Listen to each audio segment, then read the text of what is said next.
사랑하는 성도 여러분, 요한계시록 하면 먼저 이러한 이미지를 떠올리게 될 것입니다. 이해하기 어려운 말들, 심판, 재앙, 그리고 두려움입니다. 하지만 본래 요한계시록은 특별한 사람만 이해할 수 있고 두려움을 주기 위한 책이 아닙니다. 오히려 고난 중에 있는 성도들에게 위로와 소망을 주기 위한 말씀입니다.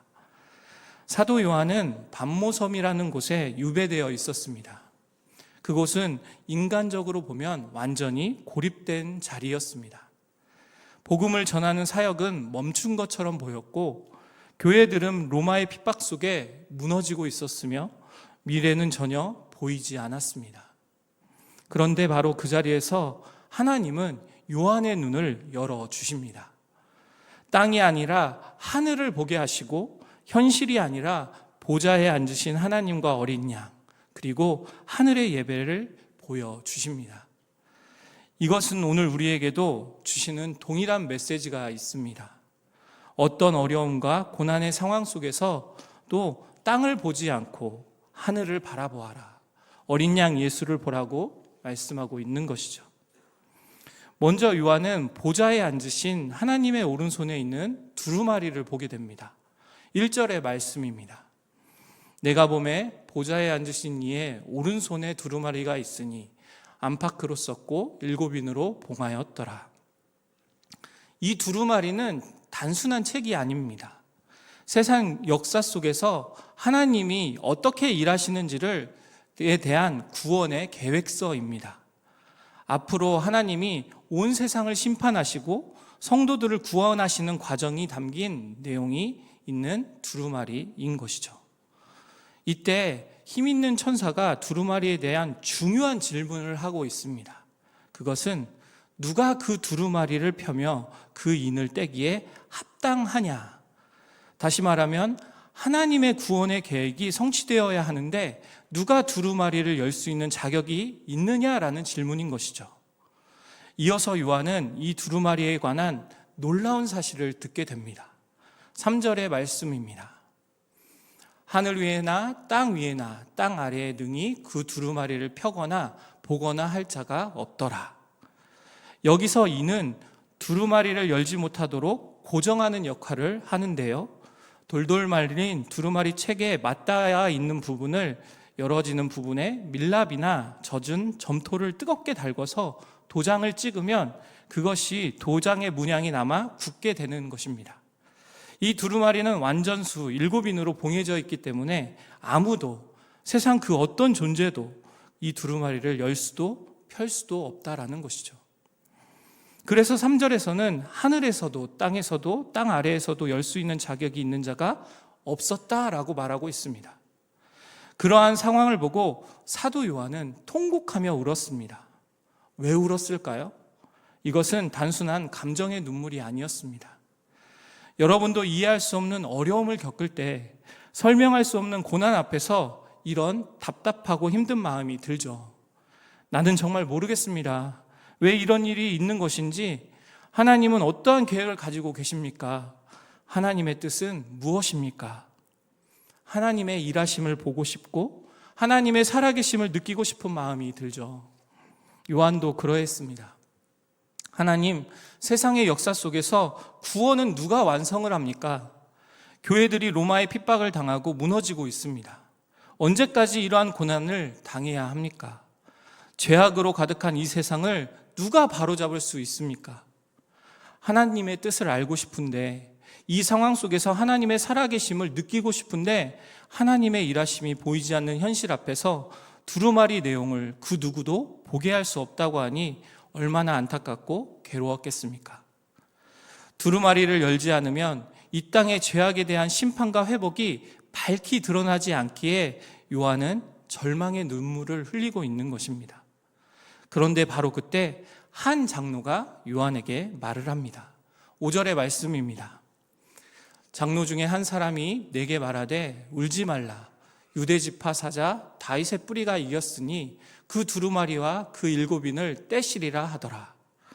하나님의 백성을 대표하는 장로 중 한 사람이 천사의 질문에 답을 하고 있는 것입니다. 울지 말아라. 유다 지파의 다윗의 뿔이 예수 그리스도께서 그 두루마리와 7인을 떼실 것이다. 메시아를 기다려온 이스라엘에게 예수님께서 참된 소망이 되신 것처럼 하나님의 구원의 역사 속에서 그 일들을 이루시는 분은 바로 예수님밖에 없다라는 것이죠. 천사의 질문에 대한 답을 들은 요한은 이제 눈물을 거두고 그분을 바라보고 있습니다. 6절의 말씀입니다. 내가 보니 보좌와 네 생물과 장로들 사이에 한 어린 양이 서 있는데 일찍이 죽임을 당한 것 같더라. 그에게 7뿔과 7눈이 있으니 이 눈들은 온 땅에 보내심을 받은 하나님의 7영이더라. 요한은 그 누구도 열 수 없는데 유일하게 그 두루마리를 여실 수 있는 분이라는 말을 듣고 엄청나게 위험 있고 강력한 왕을 기대했을 것입니다. 그런데 그가 본 것은 어떤 모습이었습니까? 바로 이미 죽임을 당한 어린 양이었습니다. 세상은 힘과 지혜와 능력 있는 사람이 나타나 이 세상을 구원해 주기를 원합니다. 그러나 하나님은 십자가에서 죽임을 당한 어린 양으로 세상을 구원하신 것이죠. 이때 요한은 잊고 있었던 예수님의 십자가 사건의 진정한 의미를 깨달았을 것입니다. 죽임을 당했지만 살아계신 분, 패배한 것 같지만 진정 승리하신 분, 그분이 바로 예수 그리스도이신 것이죠.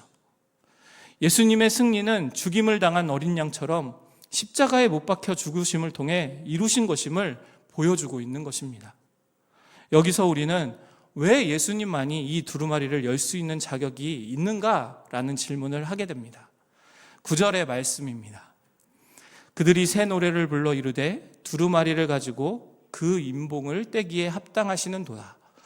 일찍이 죽임을 당하사 각 족속과 방언과 백성과 나라 가운데에서 사람들을 피로 사서 하나님께 드리시고. 예수님의 승리는 희생의 승리입니다. 예수님은 그의 희생으로 사단을 꺾으셨고 죄의 사슬을 끊으셨습니다. 이 예수님의 희생이 모든 족속과 민족과 나라의 백성들을 구원하셨다라는 것이죠. 그분의 죽음으로 인류가 구원을 받았고 우리는 그분의 피로 하나님께 속한 백성이 되었다라는 것입니다. 그러므로 오직 예수 그리스도만이 하나님의 구원의 계획을 이룰 자격이 있다라는 것이죠.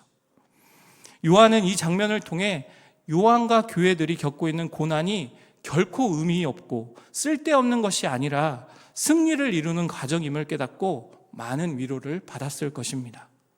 8절의 말씀입니다. 그 두루마리를 취하심에 네 생물과 24장로들이 그 어린 양 앞에 엎드려 각각 검은 고와 향이 가득한 금 대접을 가졌으니 이 향은 성도의 기도들이라. 이제 하나님의 오른손에 있던 두루마리가 예수님으로 옮겨가고 있습니다. 예수님께서 두루마리를 열기 위해 받으신 것이죠. 이것은 하나님의 구원 계획이 예수님을 통해 이루어진다라는 것을 뜻합니다. 어린 양이 두루마리를 받으시자 예수님 주위에 있던 생물과 장로들이 경배와 찬양을 드리고 있습니다. 그 순간 요한의 눈에는 그 눈물이 지나가고 하늘의 예배로 바뀌고 있는 것이죠. 절망의 밤모섬이 기쁨의 찬양의 장소로 변한 것입니다. 그리고 놀라운 장면이 이어집니다. 장로들이 금대접을 들고 향을 드리는데 그 향은 곧 성도들의 기도라라고 말씀하고 있다라는 것이죠. 하늘의 예배 속에는 이 땅의 성도들의 기도가 너무나도 귀하게 금대접에 담겨 전해지고 있습니다. 우리가 세상 속에서 우리의 모습이 참 어리석게 보이고 무시를 당하고 핍박을 당할 때도 있습니다. 하지만 우리가 드려지는 작은 기도, 눈물의 기도는 그 하나하나가 하나님 앞에서 금대접에 담겨져 존귀하게 올려지고 있는 것이죠. 이것은 하나님께서 이 땅 가운데 성도들의 기도를 그냥 헛되이 들으시거나 버리시거나 외면치 않으시고 금대접에 담아 그 기도를 기억하셔서 하나님의 때에 응답하신다는 것입니다. 세상 사람들은 기도하면 뭐가 바뀌냐, 그게 무슨 도움이냐, 그게 무슨 시간 낭비냐 라고 이야기할 수 있습니다. 그러나 성도들은 이러한 상황 속에서도 예수님의 승리하심을 바라보며 이렇게 기도할 때 어떻게 된다는 것입니까? 요한계시록 8장 4절의 말씀입니다. 향연이 성도의 기도와 함께 천사의 손으로부터 하나님 앞으로 올라가는지라. 성도들의 기도가 하나님께 전해져 이 땅에 하나님의 구원의 계획과 역사가 이루어진다라는 것이죠.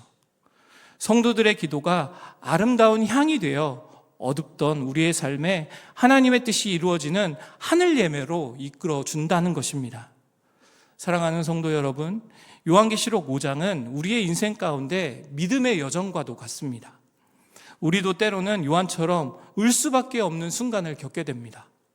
하나님, 왜 이 길을 걷게 하십니까? 왜 내 기도를 응답하지 않으십니까? 이 막힌 현실을 누가 열어줄 수 있습니까? 그러나 그때 주님께서 말씀하십니다. 울지 말아라. 어린 양이 이기셨느니라. 예수님은 이미 승리하셨습니다. 울 수밖에 없는 순간이 있지만 그 끝에는 반드시 어린 양의 승리가 있다라는 것이죠. 그러므로 오늘 우리의 인생의 두루마리를 주님께 맡기며 기도로 나아가기를 바랍니다. 아무도 펴지 못한 그 문제들 주님이 펴주시고 이기시고 완성하실 것입니다. 그러할 때 눈물의 밤모섬이 하늘 예배로 바뀌는 은혜를 경험하게 될 것입니다. 절망의 자리에서 우리는 새 노래로 예수님을 예배하게 될 것입니다. 그분이 이기셨기에 우리의 인생도 예수님으로 인해 구원을 받고 모든 능력과 부와 지혜가 어린 양께 있도다 하며 결국 그분만을 예배하며 나아가게 될 것입니다. 이것이 바로 예수로 충만한 삶인 것이죠. 오늘도 이해되지 않는 상황 속에서 힘들고 어려운 상황 속에 있을지라도 승리하신 어린 양 예수를 바라보며 기도의 향을 올려드리며 나아갈 때 내 삶에 하나님의 뜻이 임하게 되는 그 은혜가 여러분들의 삶 가운데 충만하게 임하기를 주님의 이름으로 축원합니다. 함께 기도하도록 하겠습니다.